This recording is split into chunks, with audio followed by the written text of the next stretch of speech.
Em, para el día de hoy vamos a hablar acerca de la inervación de la mano, variaciones anatómicas e implicación clínica.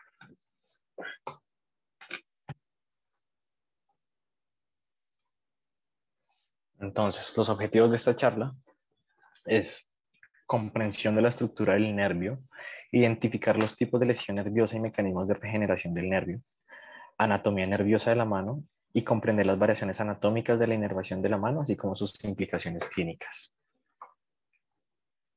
Entonces, para empezar a hablar del sistema nervioso, vamos a recordar la estructura de la neurona.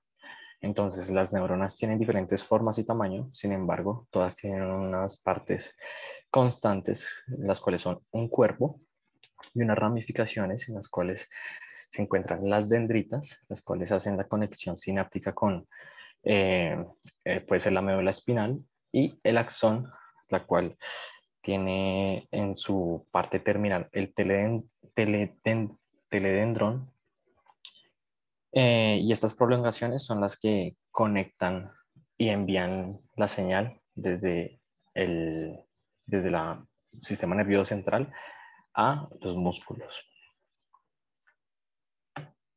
Entonces, para hablar de la microanatomía nerviosa, recordaremos que el nervio, en este caso el axón, se encuentra rodeado de vainas de tejido conectivo y se clasifica según su localización de la capa más interna a la capa más externa. Entonces, rodeando el axón se encuentra la capa más interna, la cual es el endoneuro, que rodea los axones, brinda soporte y nutrición y es sintetizado por las células de la cresta neural. La siguiente capa, que es el perineuro, rodea grupos de fibras nerviosas formando los fascículos, derivado de las células mesenquimales, y se considera que es una extensión de la barrera hematoencefálica, que es el que rodea los fascículos. Más externamente se encuentra el epineuro. El epineuro se divide en dos capas, una capa interna y una capa externa. La capa interna está hecha principalmente de colágeno tipo 3 y 4 y su función es proteger y acolchar los fascículos. Y la capa más externa está hecha básicamente de colágeno tipo 1, la cual brinda fuerza tensil a estos nervios. En esta gráfica, sencillamente para recordar cómo es el mecanismo de conducción de señal nerviosa, el cual puede ser continuo o saltatorio. Entonces, eso depende de si las fibras tienen mielina o son amielínicas. Las fibras que son amielínicas, la conducción es más lenta, ya que pues pasa y no se despolariza por todo el trayecto del nervio, y en las que son mielinizadas, la conducción es lo que denominamos una conducción saltatoria. Es mucho más rápida, ya que solo se despolariza en los nódulos de Rambier, en los puntos que no tiene mielina el axón. Estos son los nódulos de Rambier. Hay diferentes tipos de fibras nerviosas que varían en su velocidad. Tenemos las fibras de tipo A, B y C, alfa, beta, delta y gamma, que todas son mielinizadas, pero varían la velocidad según donde estén ubicadas topográficamente. Entonces, como podemos ver, las fibras más rápidas son los músculos eferentes, que pueden conducir impulsos de 30 a 120 milímetros por segundo. Son las de función motora. Le siguen las de función táctil y propioceptiva. Y las de menor velocidad son las que no están mielinizadas, que hacen parte de los nervios aferentes sensitivos, encargadas de las funciones de dolor, temperatura y tacto. Entonces, la lesión nerviosa se puede clasificar, se usa la clasificación de Seddon y Sunderland. El primero en clasificar las lesiones nerviosas fue Seddon, que la clasificó en 3 categorías basado en la presencia de desmielinización y en la extensión del daño axonal. Posteriormente, Sunderland agregó unas subdivisiones a esta clasificación, sobre todo al grado 2 de la axonomesis, que ya vamos a ver qué es, graduándolas del grado 2 al grado 4, y finalmente hay una clasificación grado 5 también de Sunderland, y 6, que es la más reciente, que fue propuesta por McKinnon y Dellon. Entonces, la neuroapraxia en el grado 1 de Sunderland, ocurre una desmielinización focal sin daño axonal ni daño del tejido conectivo que rodea los axones. Esta es la neuropraxia, la lesión más frecuente, típicamente ocurre por una compresión momentánea del nervio o tracción del mismo y genera una disminución en la velocidad de conducción. Dependiendo de la desmineralización, las lesiones pueden generar movimientos asincrónicos o bloqueo completo de la conducción y se presenta clínicamente como una debilidad muscular. Tiene un potencial de recuperación alto, usualmente en 12 semanas.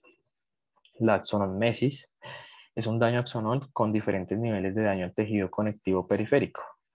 La grado 2 es un daño axonal con endoneuro intacto, una membrana basal intacta con un potencial de recuperación nerviosa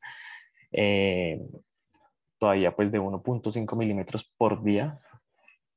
En el grado 3 hay un daño axonal y del endoneuro con el perineuro intacto con un potencial de recuperación variable, usualmente es parecido a la del grado 2.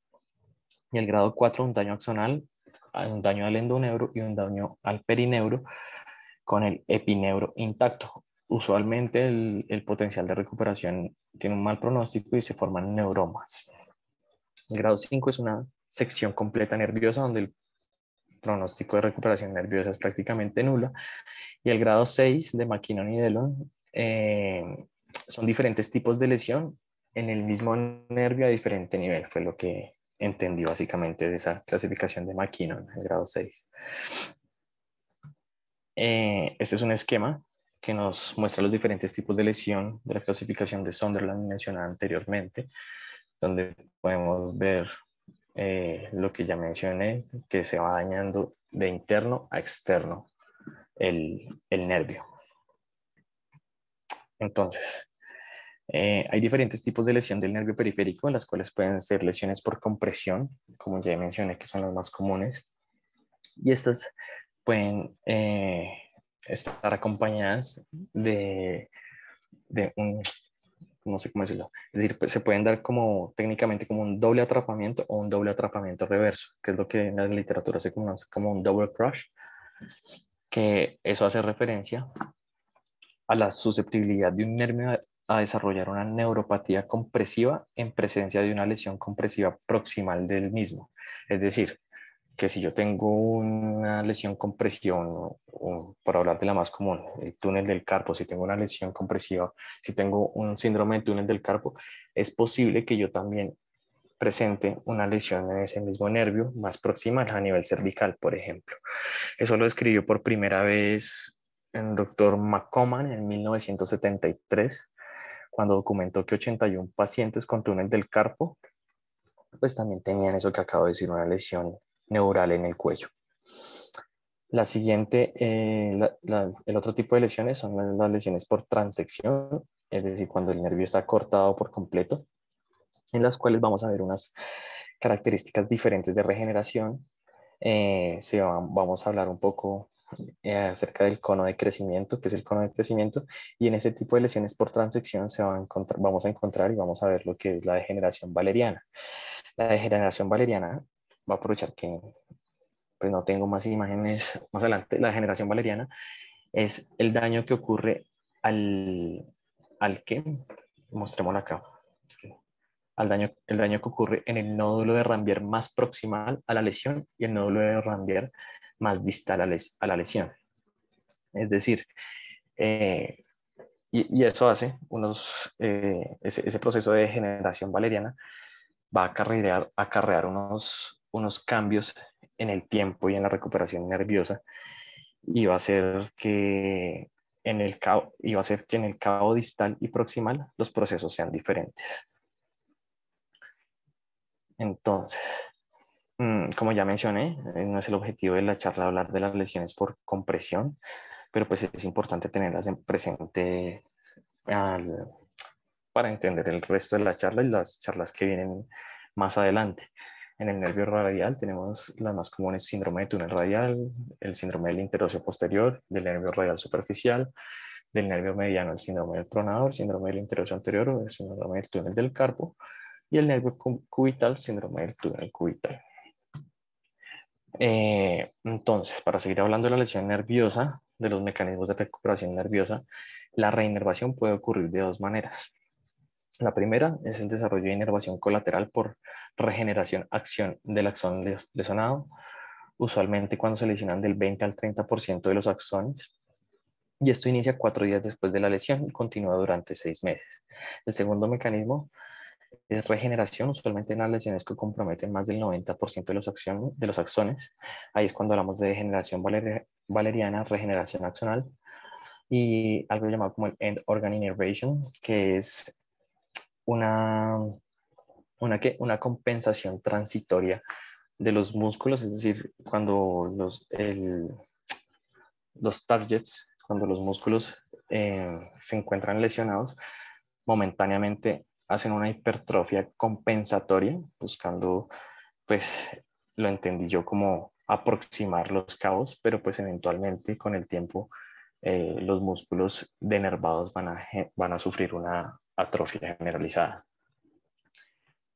Es importante tener en cuenta y entender algo acerca de la fisiología de la lesión nerviosa, que ocurren cambios en el cabo proximal y en el cabo distal de la lesión nerviosa. En el cabo proximal, las células de Schwann juegan un papel fundamental a la hora de regenerar las lesiones nerviosas. Estas células de Schwann generan un cambio en la expresión de proteínas, favorecer la expresión de proteínas mielinizantes, se vuelven unas células hipertróficas, se puede ver el nervio más engrosado, lo que llamamos en el cabo proximal, o el muñón del nervio, pues, por así decirlo.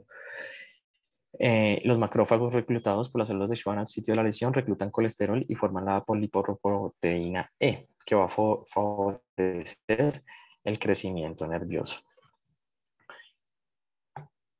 Esto es una fotografía de un cono de crecimiento con en donde se puede ver los diferentes crecimientos y las proyecciones de las dendritas. Y estas proyecciones se van a ver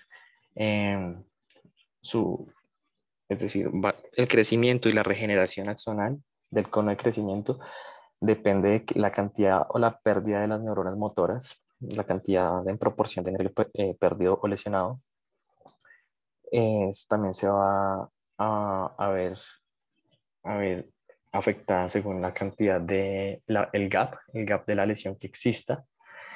Y también, como podemos ver acá, es muy importante esto, pues está escrito que la desorganización de las dendritas es un factor pronóstico a la hora de una regeneración nerviosa, porque pues el cono de crecimiento crece hacia distal de la lesión, pero pues depende del microambiente que se genere, la organización de este, y de eso también depende el pronóstico. Es un poco más complejo. Entonces, a pesar de que el diagnóstico de las lesiones nerviosas de la mano es eminentemente clínico, también nos podemos apoyar en la valoración por imágenes. Usualmente también nos podemos apoyar de estudios de conducción y electromiografía, cuál es el gold estándar. Sin embargo, por ejemplo, una resonancia magnética nos brinda información adicional y nos permite localizar topográficamente el sitio de la lesión nerviosa, con una sensibilidad y una especificidad del 84 y el 100% respectivamente. Entonces, aquí tenemos dos cortes axiales de una muñeca, en donde podemos ver una patología compresiva del nervio mediano, un síndrome del túnel del carpo. Usualmente se manifiestan con una hiperintensidad y aumento de la circunferencia del nervio en la secuencia T2, y se puede observar distal a la lesión algo de edema muscular. Entonces, en esta sección podemos ver el nervio mediano, el cual se encuentra con una marcada hiperintensidad en la señal. Y aquí pues estos son todos los flexores profundos y flexores superficiales de la mano. Entonces acá tenemos el ganchoso, grande, trapezoide y trapecio. Entonces la musculatura tenar y la musculatura hipotenar. Acá también, en este otro corte, podemos ver otra de las señales, otro de los signos por resonancia que podríamos llegar a encontrar una lesión del túnel del carpo, un síndrome del túnel del carpo, que es el abombamiento del ligamento transverso del carpo. Usualmente esto en resonancia se debería ver más recto, sin esta barriguita que se ve acá. Entonces, ya vimos cómo pues, son los mecanismos de lesión y algo acerca de la recuperación, cómo son los mecanismos de recuperación nerviosa. Ahora quiero hablar acerca de la distribución del nervio radial, mediano y cubital y cómo llegan sus fibras y sus extensiones a la mano.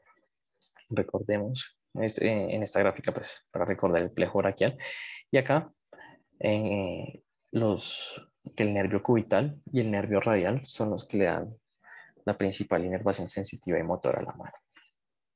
Entonces, empecemos hablando acerca del nervio radial, el cual emerge del cordón posterior del plexo braquial, inerva los extensores del antebrazo, del brazo y el antebrazo, y 3 centímetros por debajo del epicóndilo lateral en el intervalo braquiorradial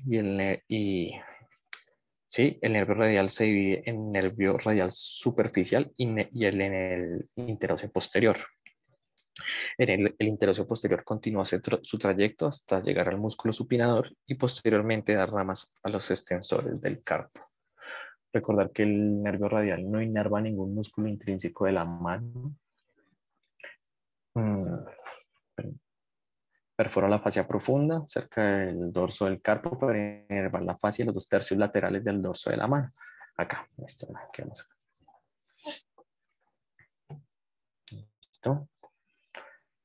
Entonces, en esta disección podemos ver la división del nervio radial en la proximidad de la articulación radiocapitelar. El nervio radial se divide en el interóseo posterior y en la rama superficial, como ya lo dije. El nervio interóseo posterior entra en la sustancia del músculo supinador y corre distalmente, casi perpendicular a las fibras del músculo supinador para inervar la musculatura extensora del antebrazo. Y termina como fibras aferentes para abastecer la cápsula dorsal de la muñeca. La rama superficial del nervio radial discurre distalmente por debajo del músculo braquiorradial y haciéndose superficial a la fascia antebraquial entre los tendones del braquirradialis, que es este, y el extensor carpi radialis longus, para proporcionar la inervación sensorial que ya mencioné al dorso de la mano. Entonces, en estos dos cortes podemos ver en la disección superior la rama superficial del nervio radial, que es esta que se encuentra retraída, que emerge entre el intervalo del braquiorradial y el extensor carpi radialis longus. El nervio perfora la fascia del antebrazo aproximadamente a 9 centímetros de la estiloides radial y ahí hace sus divisiones radial y cubital. Acá podemos ver la rama superficial del nervio radial que pasa profunda a las estructuras vasculares. ¿Listo? Y importante tener en cuenta los posibles sitios de compresión del nervio radial que pueden ser en diferentes niveles. El primer nivel de compresión se da al pasar profundo las fibras del braquial, el braquirradial, el extensor carpirradialis y el supinador, tal como se ve aquí en esta gráfica. El segundo nivel de compresión se puede dar con una variación anatómica de la arteria recurrente radial. No tengo imagen de esta, pero es una denominada correa de Henry, que es como una variación anatómica de la arteria que puede atrapar el nervio radial. Y el tercer nivel de compresión es la arcada de Frost, cuando el interoso posterior inerva el extensor carpi radialis brevis y pasa junto al borde del supinador, que este es el denominado síndrome del supinador. Es importante en este punto, ya que mencioné el nombre, el síndrome del supinador, que se debe sospechar cuando hay debilidad al realizar extensión de la muñeca y se puede confundir usualmente con la epicondilitis lateral. una epicondilitis lateral, un motivo muy común de consulta. Para diferenciarlo, según el artículo que esté referenciado, la epicondilitis pues duele en el epicóndilo lateral y el síndrome del túnel radial 6 a 7 centímetros distales, pero pues son una sintomatología muy parecida. Para evaluar la parte motora del nervio radial, se puede comprobar pidiéndole al paciente que haga el signo del pulgar hacia arriba. Y también debemos evaluar la extensión resistida, la extensión contra resistencia, pues, para evaluar la fuerza de los extensores del pulgar. Ahora bien, la anatomía del nervio mediano. El nervio mediano es una rama del cordón lateral y medial del plejo braquial. Tiene ramas de C5 a T1. No aporta este nervio inervación motora o sensitiva del brazo. Sin embargo, se pueden encontrar sus ramificaciones 4 centímetros proximales a la articulación del codo. Es el principal nervio del compartimiento anterior del antebrazo, por eso es conocido como el nervio flexor y pronador del antebrazo. Aporta ramos motores superficiales y profundos del antebrazo, a excepción del flexor cubital del carpo, y un ramo al nervio interoso anterior. ¿Listo? Aquí tenemos una disección donde podemos ver el nervio mediano. ¿Listo? El nervio mediano.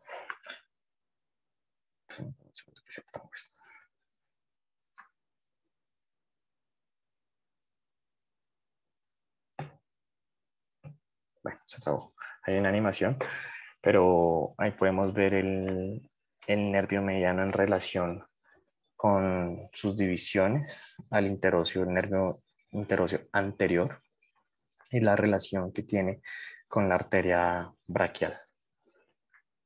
¿Listo?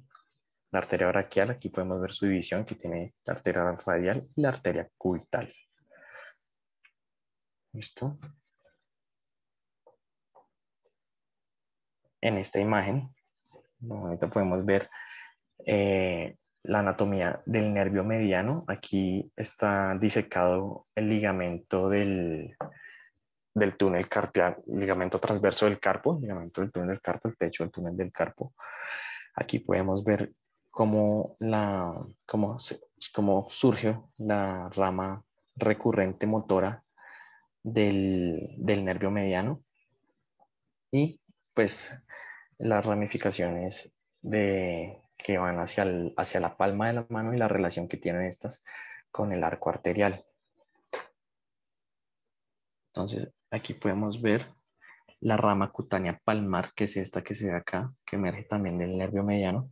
Surge aproximadamente 5 a 7 centímetros proximal al pliegue palmar de la muñeca y viaja dentro del epineuro del mismo nervio mediano durante aproximadamente 2 centímetros. Luego esta rama, es decir, la rama del palmar, la rama cutánea palmar del nervio mediano, discurre por el intervalo palmaris longus, que es este, y flexor carpi radialis, hasta que pasa superficial al ligamento carpiano, transversal al ligamento del carpo, que es este que no está acá, para suministrar inervación sensorial a la eminencia tenar. Además, envía ramas sensoriales superficiales a la piel que recubre el túnel del carpo. ¿Listo? Entonces, a ver si aquí entra. No. Entonces, el túnel del carpo es la vía de paso situada en profundidad al retináculo de los músculos flexores, como los podemos ver ahí, entre los tubérculos del escafoides, el trapezoide y en la cara lateral entre el pisiforme y el gancho del ganchoso en la cara medial, como lo vimos en la resonancia magnética. Como ya dije, en el nervio mediano inerva distalmente a dos músculos tenares y medio y los lumbricales 1 y 2. Emite fibras sensitivas a toda la superficie palmar, los lados de los 3 primeros dedos de la mitad lateral del cuarto dedo y el dorso de las mitades laterales de los dedos. A ver. Es importante tener en cuenta también los sitios de una posible compresión del nervio mediano. Esta ilustración nos muestra el curso del nervio mediano en la ilustración en la A, qué pena. Eh, Nos muestra los músculos inervados por el mediano y los posibles puntos de compresión, los punticos amarillos, que incluyen el ligamento de otro sitio que comprueba el ligamento de Struder y el ligamento del pronador teres. ¿Listo? Bueno, en la ilustración B nos muestra el nervio mediano pasando por debajo del lacertus fibroso de la aponeurosis del músculo del bíceps, que es otro sitio de una potencial compresión del nervio mediano. Y en esta ilustración, la C, podemos ver la aponeurosis bicipital y el apronador teres que se encuentran divididos y el nervio mediano que pasa en profundidad al arco fibroso del flexor superficial de los dedos, que es otro posible punto de compresión del nervio mediano. Entonces, la lesión del interóseo posterior la podemos evaluar clínicamente, ya que al pedirle al paciente que haga el signo del OK, se ve un signo aplanado debido a la pérdida de la flexión de los dedos pulgar e índice. Y pues además se puede hacer la prueba de la apertura del signo OK, es decir, la prueba de la fuerza del flexor pollicis longus y el flexor digitorum profundus. Y pues si está débil, pues se sospecha una lesión del interóseo posterior.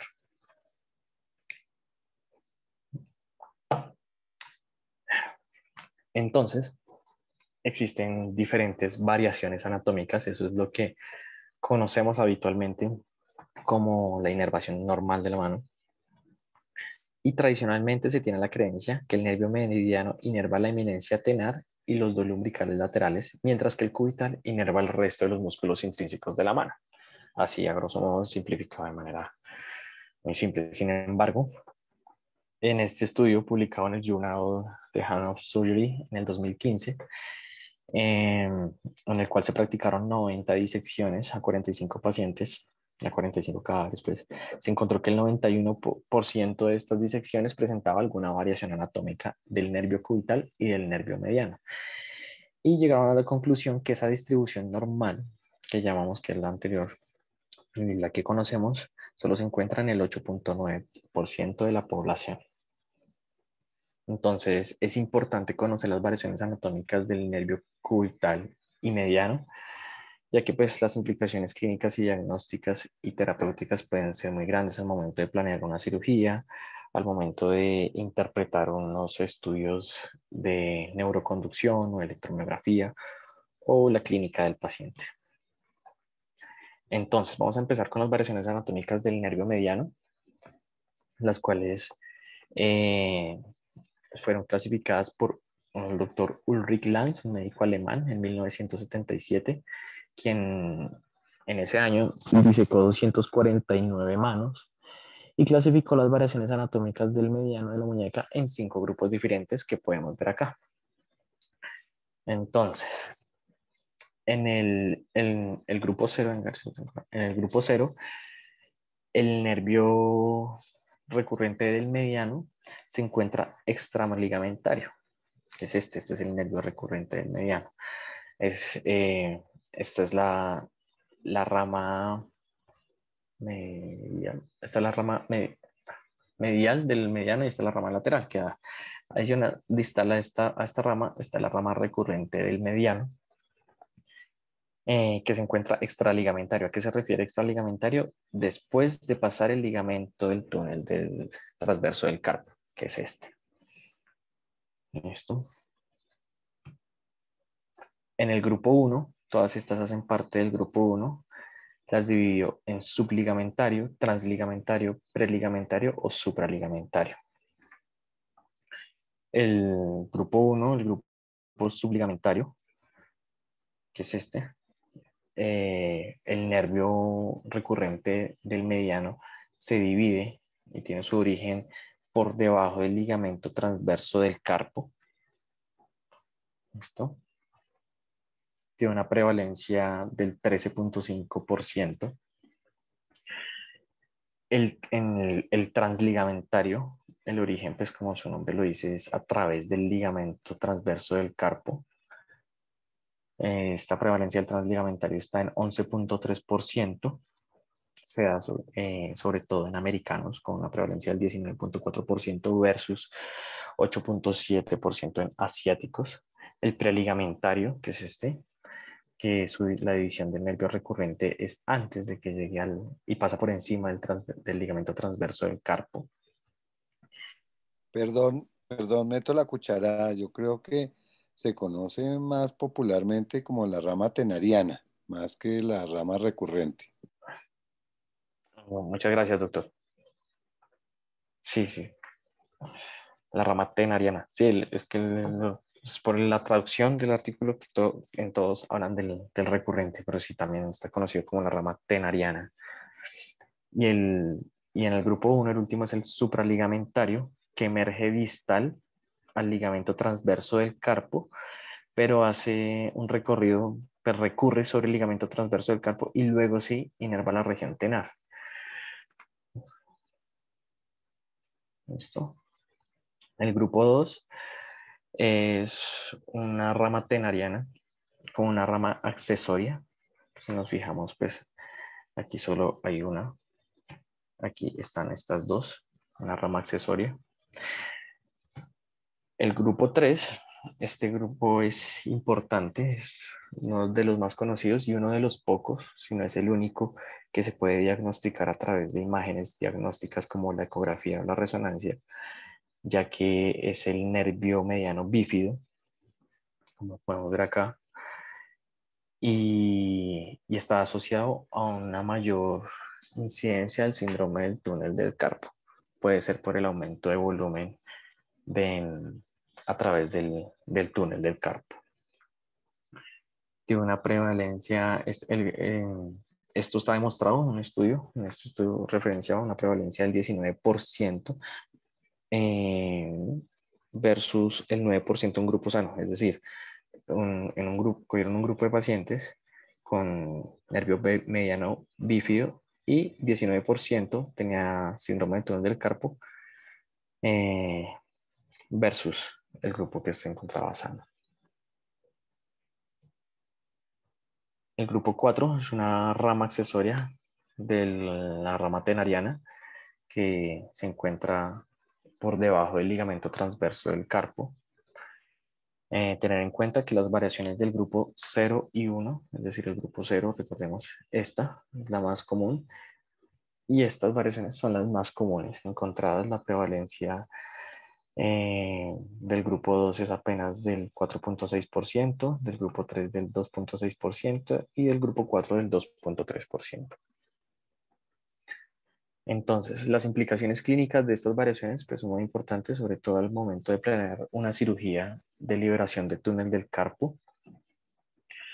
Es conocido esta rama tenariana en algunos artículos como el nervio del millón de dólares, debido a la cantidad de demandas que esto implica, que ocurren o que ocurrían en Estados Unidos en pacientes que se sometían a la cirugía de liberación del túnel del carpo que tenían una lesión de la rama tenariana y pues demandaban. Entonces se llama el nervio del millón de dólares. Tener en cuenta que el abordaje cubital tradicional a la hora de operar el túnel del carpo no nos va a garantizar una indemnidad del nervio. Por eso es la importancia de diseccionar por planos el ligamento transverso del carpo. Y como ya lo mencioné, no es posible saber estas variaciones previo a la cirugía a menos que sean del tipo 3 del mediano bífido. Y eh, en ese mismo estudio se menciona que solamente el 72% de la población tiene la misma distribución nerviosa en ambas extremidades. ¿Listo?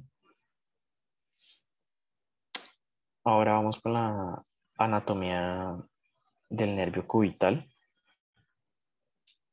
Entonces, pues aquí podemos ver en la ilustración las principales ramas del nervio cubital en la muñeca. Los números 1 a 4 se refieren a las principales localizaciones de unos potenciales sitios de compresión del mediano. La 1 es donde pasa el tronco principal del nervio dentro del canal de Guyon. El sitio número 2 es la rama profunda proximal, que es la rama que inerva la musculatura hipotenar. El 3, la rama motora profunda, distal a los músculos hipotenarios, que también aporta unas ramas motoras a la región tenar. Y la 4, finalmente, la rama superficial, que es principalmente sensorial. Entonces, tener en cuenta que el nervio cubital solo inerva un músculo y medio en el antebrazo, que es el flexor cubital del carpo y la parte cubital del flexor profundo de los dedos. Discurre superficialmente al retináculo de los flexores, es decir, pasa por encima del túnel del carpo junto con la arteria cubital y pasan por el surco entre el pisiforme y el gancho del ganchoso, que es conocido como el canal de Gullón, para entrar. Como ya mencioné, da origen a un ramo cutáneo palmar que discorre superficial respecto al retináculo de los flexores y la aponeurosis palmar para inervar la piel de la cara medial de la palma de la mano. El ramo cutáneo dorsal del nervio cubital, que es este. El ramo cutáneo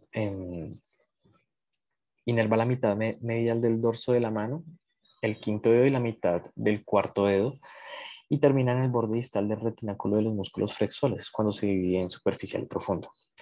El ramo superficial cubital aporta ramos cutáneos para las superficies anteriores del dedo más medial y la mitad del siguiente.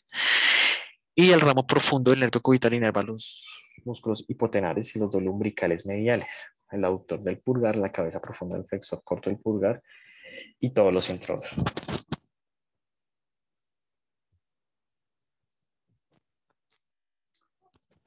En estas disecciones podemos ver el túnel cubital que se ha expuesto en esta. Podemos ver el túnel cubital que se encuentra superficial al ligamento del transverso del carpo y la arteria cubital. Canal de Gullón, Jairo. El canal de Gullón, qué buen autor.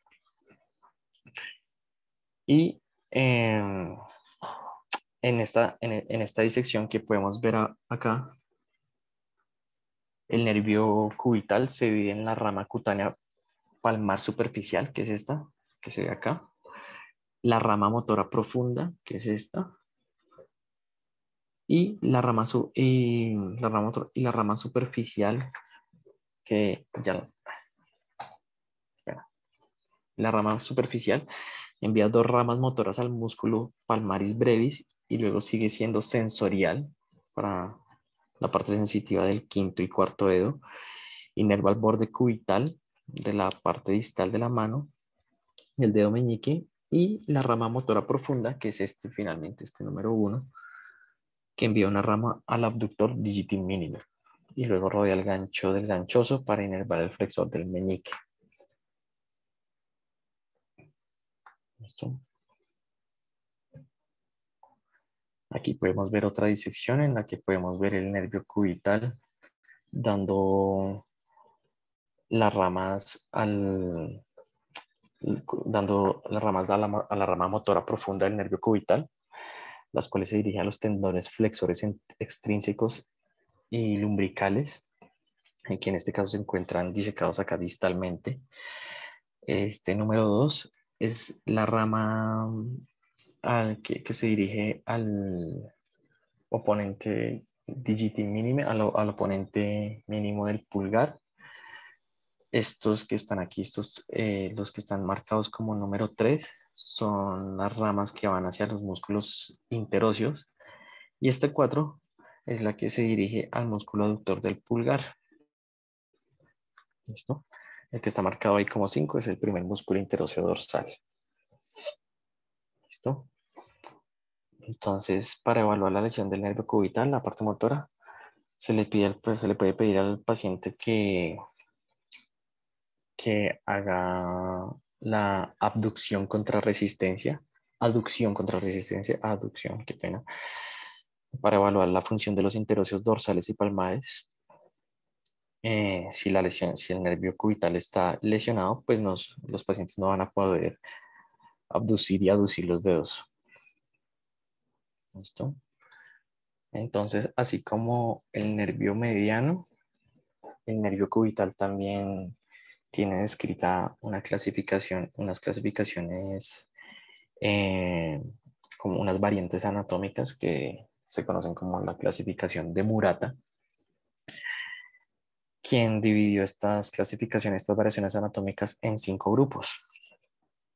La tipo 1 es la clasificación o la división tradicional del nervio cubital, que nos da origen a una rama profunda, una rama profunda y a una rama superficial. La rama superficial da origen a los dos ligamentos, a los dos nervios propios de los dedos, de la cara radial y cubital del quinto y la cara radial del cuarto. Esa es la más común. Meñique y anular. Siempre Sí, los nombres. qué pena, doctor. ¿Qué? El meñique y el anular, sí, señor. Esta se encuentra en el 77% de los casos. La tipo 2 no es una bifurcación, sino una trifurcación, en la cual la rama profunda,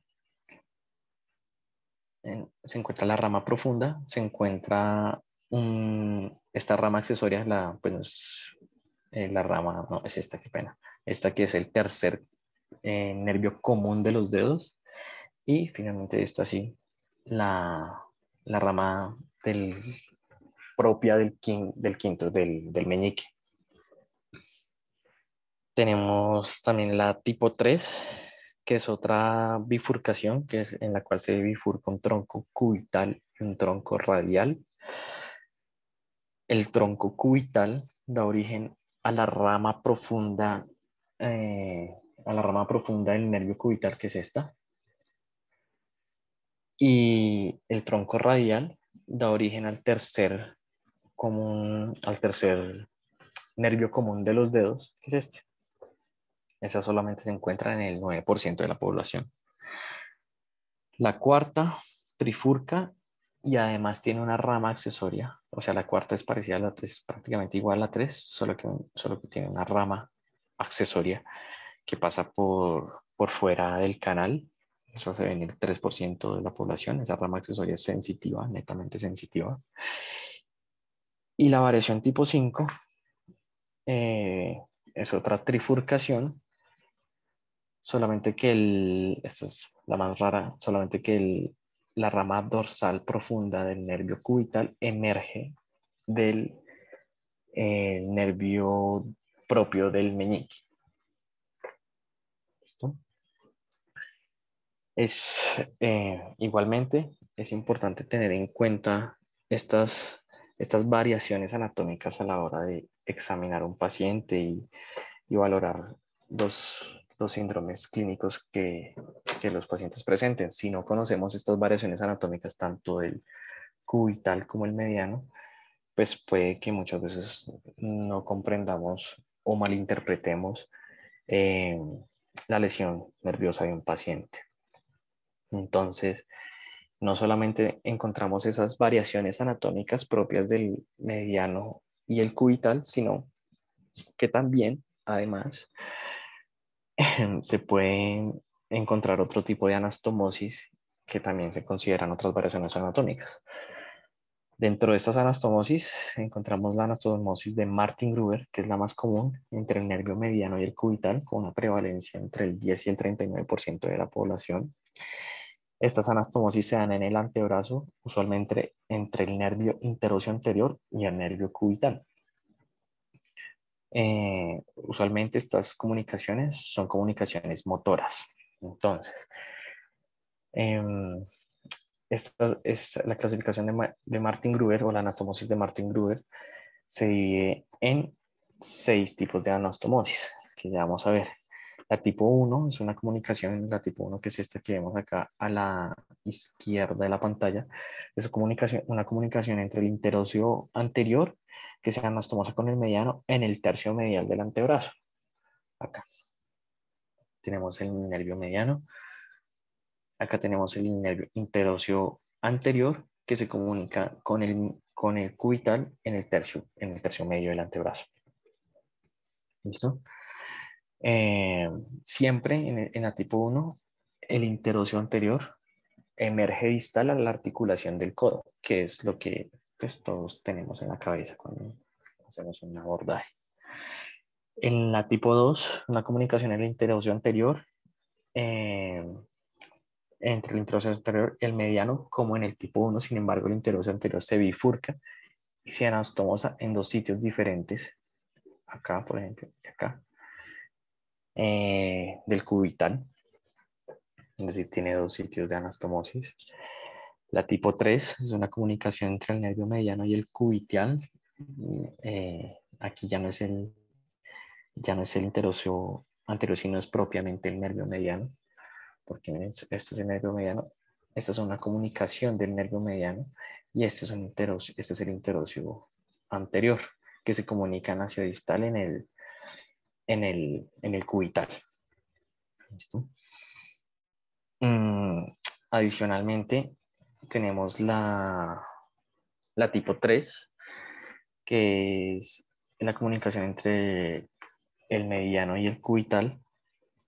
No, qué pena, la 4, la comunicación entre el mediano y el cubital a través de un loop o un asa que se forma superficial en el vientre, en la sustancia del flexor profundo de los dedos, que es es superficial, se hace este loop. Ahí yo tengo una duda, ¿cómo saben que se comunica el mediano con el cubital y no el cubital con el mediano? Siempre lo llaman así, doctor, no me quedó claro este tipo de anastomosis, porque yo puedo decir que estas son fibras del cubital que vienen hacia el mediano y no fibras del mediano que vienen hacia el cubital. ¿Cómo hago para diferenciar cuál es cuál? O sencillamente lo llaman así por practicidad. Doctor.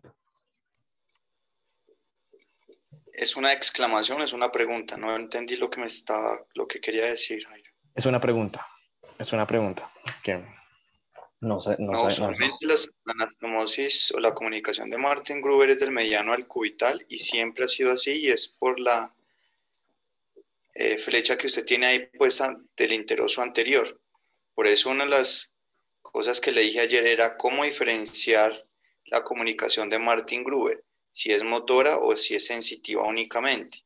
Y si habían algunos hallazgos por la electromiografía para poderlo identificar. Esa la pregunta era para usted, no para mí. Okay. Es que no encontré la respuesta, qué pena. Ya la voy a seguir buscando. Por favor. Tenemos en la tipo 5, la comunicación entre el mediano y el cubital se da dentro de la sustancia del flexor profundo de los dedos. Es decir, es más difícil de encontrarla, ya que pues tocaría disecar algo del flexor profundo de los dedos para encontrar la anastomosis. Y la número 6 es la anastomosis entre las ramas del nervio mediano que inerva el flexor superficial de los dedos hacia el nervio cubital. Acá no sé si alcanzan a ver la flecha acá arriba, mediano, que trae unas ramas hacia el flexor superficial de los dedos y se anastomosa acá con el cubital, a través de esta rama. ¿Listo? Esa es la anastomosis de Martin Gruber. Otra anastomosis conocida es la anastomosis entre la rama tenariana o la rama recurrente del mediano y la rama dorsal del cubital. Son fibras motoras del nervio cubital que pasan a la eminencia tenar y que pues pueden aportar inervación motora a la eminencia tenar.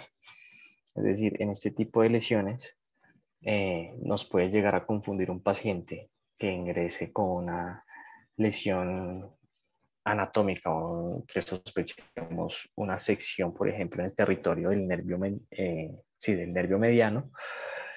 Esperaríamos encontrar una lesión o una incapacidad al examinar los músculos de la eminencia tenar. Sin embargo, si no lo sabemos y no lo sospechamos y ese paciente tiene unos aportes de motores de parte de la rama profunda del cubital, tal y como lo vemos en la imagen, podríamos pensar que ese paciente tiene una lesión parcial del mediano cuando en realidad tiene una lesión completa. Es importante tener eso en mente.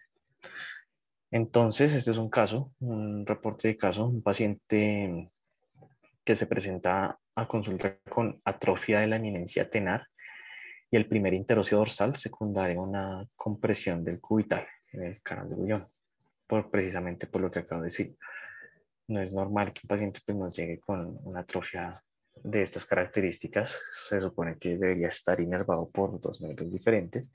Sin embargo, por los aportes motores que se presentan por esa anastomosis, se puede llegar a presentar este síndrome y podríamos encontrar esto en consulta. Otra de las anastomosis es la anastomosis de Berritini. Esta es de las más comunes, tiene una prevalencia del 60 al 100%.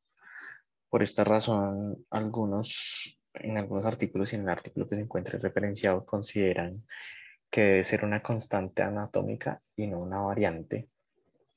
Esta es una anastomosis netamente sensitiva entre el segundo nervio común del palmar, del nervio mediano, y el tercer palmar del nervio cubital. ¿Listo? Como podemos ver acá. Esto es la más común. Tiene tres tipos de... se divide en tres grupos diferentes, pero básicamente esta división solamente hace referencia a la distancia de la anastomosis respecto al ligamento transverso del carpo. ¿Listo?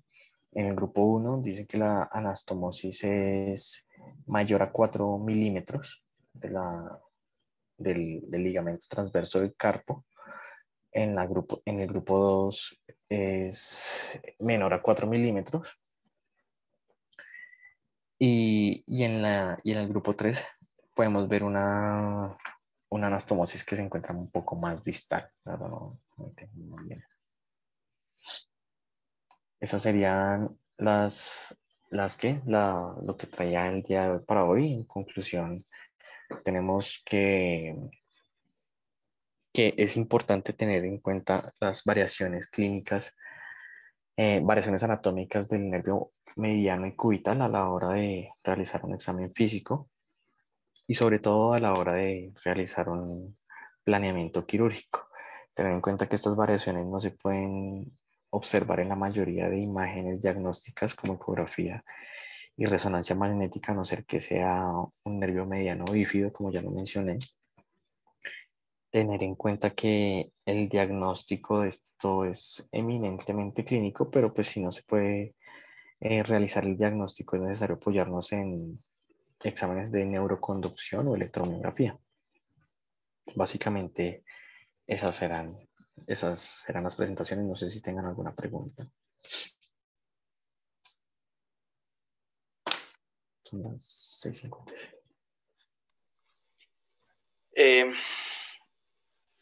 Estuvo muy buena la charla, Jairo, gracias. Yo quisiera decirles unas cosas. Es que cuando uno tiene una lesión del nervio, el segmento proximal se forma un neuroma y en la parte distal es un glioma. Queda de tarea para Jairo y para los que quieran revisar al cuánto tiempo se forma un neuroma en una neuromesis o en una sección del nervio. Segundo, las explicaciones de la anatomía es que la anatomía, aunque es recurrente, tiene variaciones. Entonces es importante reconocer, por ejemplo, la rama motora del nervio mediano en la región tenar, para uno no irla a seccionar, como bien lo dijo Jairo. Segundo, uno identificar la rama motora profunda del nervio cubital que pasa sobre un ligamento específico que la doctora Mario ya lo debe saber y mañana se lo voy a preguntar. Y Jairo, esa queda tarea para usted, en donde se comprime la rama profunda motora del nervio cubital después de que pasa por el canal de Bouillon. Sí, señor. Luego las comunicaciones, que usted me queda debiendo esa tarea, las comunicaciones son importantes porque, como usted bien lo dijo, En la de Berrettini son comunicaciones sensitivas. Entonces, por ejemplo, son aquellos pacientes que se les realiza una liberación del túnel del carpo y en algún momento uno está confiado que el nervio mediano siempre lo tuvo intacto, pero uno rechazó, protegió el ligamento transverso del carpo con los SEN, por ejemplo, en la parte de los tenedores. Y hace mucha compresión de alguna de esas ramas de la comunicación de Berrettini y puede producir anestesia y dolores neuropáticos en alguna parte especial del dedo. Por ejemplo, del dedo anular puede encontrar zonas anestésicas de hipoestesia, bien sea en la falange distal, intermedio o proximal, o bien sea en el cubital del medio, específicamente en una zona, porque por allí pasan esos fascículos. Por ejemplo, cuando hay lesión del nervio mediano, y como es un círculo, las conexiones o las comunicaciones, por ejemplo, de Martin Gruber, uno puede seguir teniendo función del nervio mediano, especialmente el nervio interoso anterior, y uno se pregunta que por qué, entonces debe sospechar una comunicación de Martin Gruber a la altura del antebrazo, pero eso no lo va a responder mejor Checho la próxima vez. Hay un artículo muy bonito que yo se los voy a mandar, que es Anatomía Aberrante del Antebrazo, que está publicado en el Journal of American Academy of Orthopedic Surgeons del 2017, que no es solamente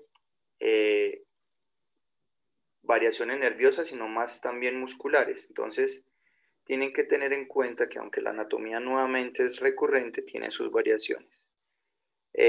Las variaciones de la rama motora en el ligamento transverso del carpo también es muy importante reconocer. Yo les he explicado a algunos que cuando uno está abordando el túnel del carpo y encuentra mucho músculo alrededor de la región tenar fijo, va a encontrar una rama motora transligamentaria o subligamentaria y usualmente está allí. Y hay que tener también mucho cuidado con las ramas que vienen del borde cubital del nervio mediano cuando uno hace la liberación, porque usualmente uno hace la liberación cubital sobre el ligamento transverso para evitar la rama motora. Allí es lo que Jairo estaba diciendo sobre la lesión del $1.000.000. Y lo más importante, o pues si lo quieren revisar alguna vez, es la deformidad del cono. A mí me pareció que no tomamos mucho tiempo hablando de la degeneración valeriana. Muchas veces cuando uno tiene una lesión del axón, la degeneración valeriana se produce hasta un nodo de la Ranvier antes, y allí empieza el cono de crecimiento. Y el cono de crecimiento, lo más importante es que tenga una estructura organizada para que se conecte con el glioma distal.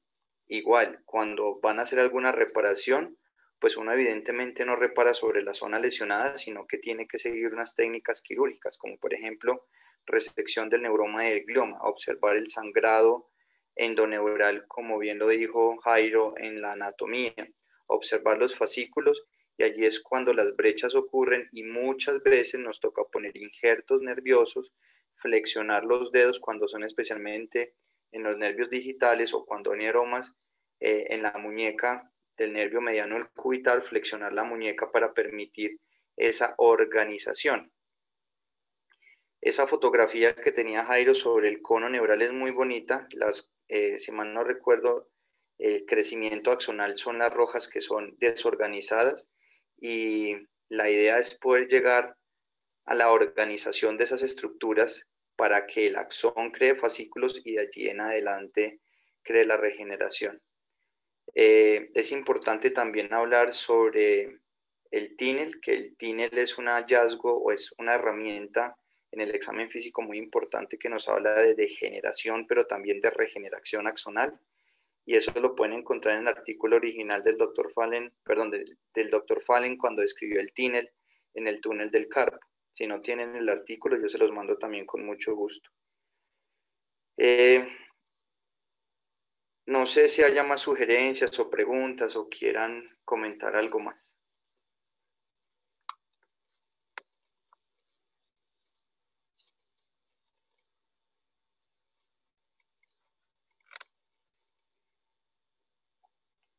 El doctor Dedo dice que muchas gracias, muy buena revisión. Y Tati dice, no señor, no hay más sugerencias, preguntas, supongo.